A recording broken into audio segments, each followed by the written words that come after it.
Hey everyone, Lori here, and thank you so much for helping me choose a book cover for Island Summer. That was just so much fun, and I loved including you, and I loved hearing all your feedback. I got so many emails with people making suggestions and telling me which ones they like, and I love it.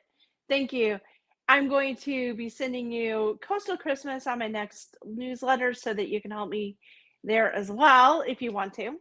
And also, I wanted to tell you, just give you an update. It's a personal one, but my dad was in the ICU. He had a cardiac arrest, and he is so lucky to be alive because 9 out of 10 people die from a cardiac arrest. And my dad was the one who happened to be in the hospital anyway. He was having a couple of mini strokes or symptoms of that, like a TIA, and he happened to be there. Basically, it's just that your heart stops and it stops pumping blood to the brain and other vital organs.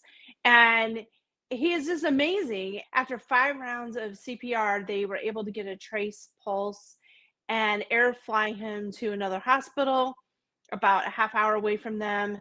I got the call and I drove up there as soon as I could. It took me about 5 hours, and I don't even remember that drive hardly, but I was in fine shape to drive, so don't worry. But anyway, I went to Tennessee. I live in North Carolina, and it was just I wasn't prepared to see my father lying in the ICU with a ventilator, and it was disturbing, and he was completely out of it, borderline probably coma. But I swear that when I took his hand and I said, "Hey, Dad, it's Lori, I'm here," I swear he made a bunch of like he was trying to talk, even though the vent was in his mouth. His eyes were not open. A couple times they fluttered, but I swear I felt like he was holding onto my hand, which I temporarily forgotten, and I was reminded by the nurse that that's probably a reflex, but I swear he was trying to communicate with me, and I truly believe that he knew I was there. And after a couple of days, he woke up, and then the very next day after that, he started walking. Then he ended up back on a vent again. It was kind of back and forth again. Then he was out for a day or two, and then he woke back up and he was awake again. So I was trying to hold on to hope and not just feel like this was like a last hurrah with him, that I got to say goodbye, but it wasn't. And within a week and a half, he was able to go to step down and then go to a rehab facility.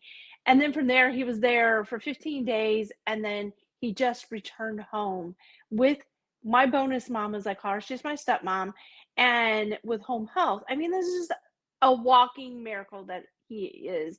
And if I have learned anything from him, it's determination and to never ever give up on your will to do whatever it is. And he has a strong will to live, and he was determined to walk out of there and determined to make it home.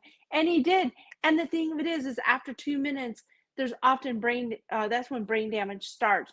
And they worked on him for, she thought a half hour, but 5 rounds, it was at least that doctor estimated 10 minutes. He should have had no brain function at all, really, at that point. But he, as far as we can tell, has no brain damage at all. And I'm just amazed. It was just a blessing. And anyway, for the people who are following me on social media, thank you for all your prayers and all your support. And until next time.